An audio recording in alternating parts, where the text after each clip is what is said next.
Right guys, welcome to another beer review, and today we're going over to Brew by Numbers, and this is number 64, which is their Imperial Stout, and this is the chocolate and coconut version, clocking in at 10% ABV. Nice simple artwork, very coconutty with its numericals, that's not a term.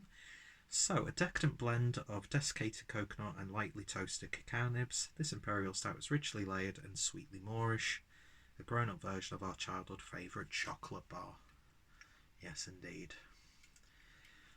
What a bountiful sounding beer. What? No, I didn't breach any trademark. Producers. Anyway, so I'm going to be using my Northern Monk Teku. Let's give this a pour. So this was part of the sort of like, I don't know what the box is called, but it's essentially like an introduction to Brew by Numbers. I picked this box up and there was 6 beers in there for 30 quid with free delivery. So I thought, not add, oh, I smell it already. Not add Brew by Numbers for absolutely ages because they don't really make the way down to, or up to these parts, I should say. So yeah, I thought I'd jump on it.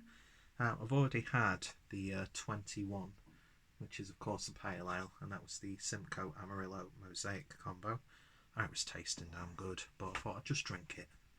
So beer in a glass then, and yeah, that's really nice sort of dark intense brown colour. Is it jet black? I don't think it is, but then again this lighting is really quite deceptive. But the beer poured with about 1 finger's worth of a nice sort of mocha looking head. Quite an active beer.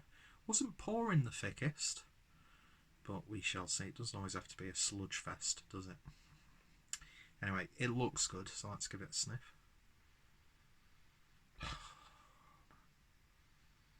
Just that combination is just so glorious.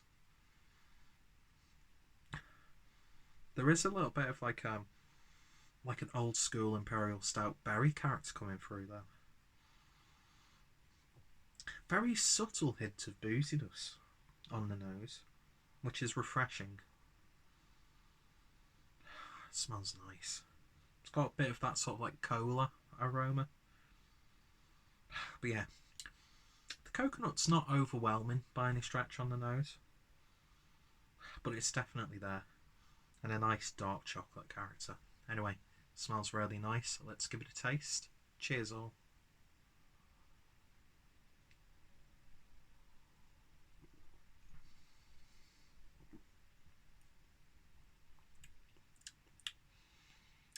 Interesting. Deceptively creamy. It's not the heaviest body, but it's nice and bold. Upper end of medium. Well, sort of like the medium to heavy mouthfeel.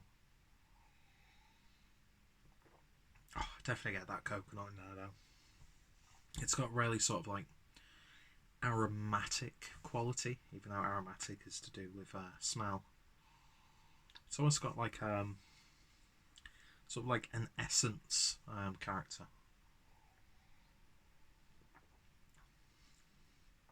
Oh yeah, that's really nice. It's deceptively easygoing, and you're not really getting that ABV at all that you got on the nose. I mean, you get that slight warming as it's going down.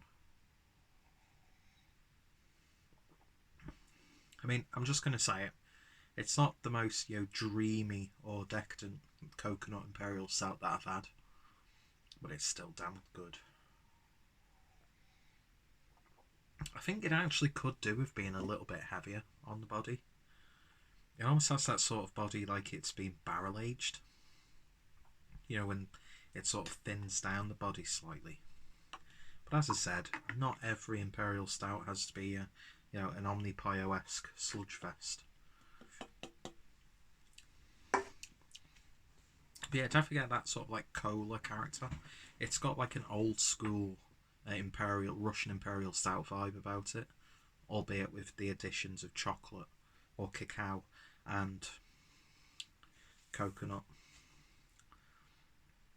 But yeah, it's a really nice, simple Imperial Stout with a coconut Imperial Stout. And it doesn't get to the point where it's too sort of synthetic tasting. because I do find that a lot, even though they've used natural ingredients and actual, you know, whatever the adjunct is, as opposed to like a flavouring or a, you know what I mean.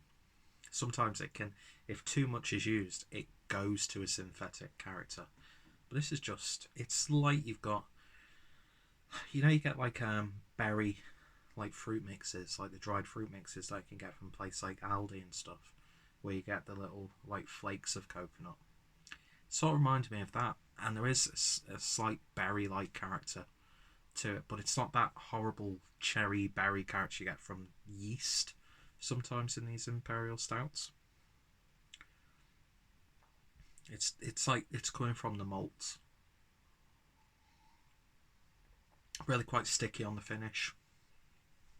Sticky lips. But yeah, it's not too bad at all, really. Part of me was expecting a little bit more, but then again, I think that's just you build up these beers a little bit too much for your own good before you actually tuck into them. But I definitely would not turn up a few more cans of this. And I'd actually like to see, I don't say it much, but I'd like to see a barrel-aged version of this, because I think it's like vanilla peated whiskey character would complement the coconut really, really nicely. But aside from that, no complaints really. It's drinking way too easy though, I will say that, which is both a good and a bad thing. Oh god, excuse me. But yeah, lovely stuff, and it's Good Friday in 15 minutes, so I've got an Easter egg on the go.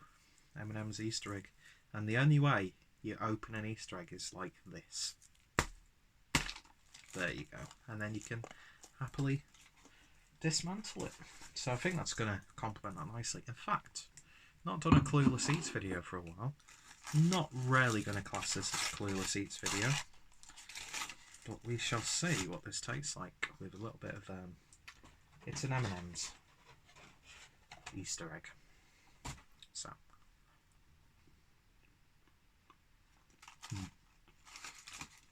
so it's got that classic Easter egg chocolate flavour.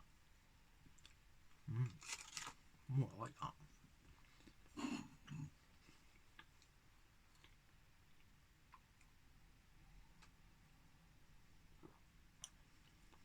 Oh no, don't do that. The bitterness comes out a lot more from the malts and whatever hops they've used in there, sort of like earthy hops. Yeah. Anyway. What would I give this out of 10? I would happily give that an 8 out of 10. Yeah, it's definitely one I'd try again. And it's one that I would highly recommend you giving a go. Like any beer that I review, whether I like them or not. Because you've got to make up your own mind sometimes. Anyway, Brew by Numbers, very solid beer. And there's some really interesting beers that I've got in this little box, which, if they're still doing that selection by the time I upload this, I'll put the link down below so you can get yourself. And, you know, I've had 2 beers, right, from 6 that cost 30 quid with free delivery. So far, we're off to a good start. Very good start. So yeah, looking forward to trying the rest. And yeah, if you've tried it, let me know your thoughts, opinions down below. Are you a fan of Brew by Numbers? What's some of your favourite versions of the Imperial Stout that they've done? And yeah, go check out the brewery, check out the web shop, and hopefully you'll join me next time for another beer review. Anyway, thank you guys for watching, and I shall hopefully see you all later. Cheers.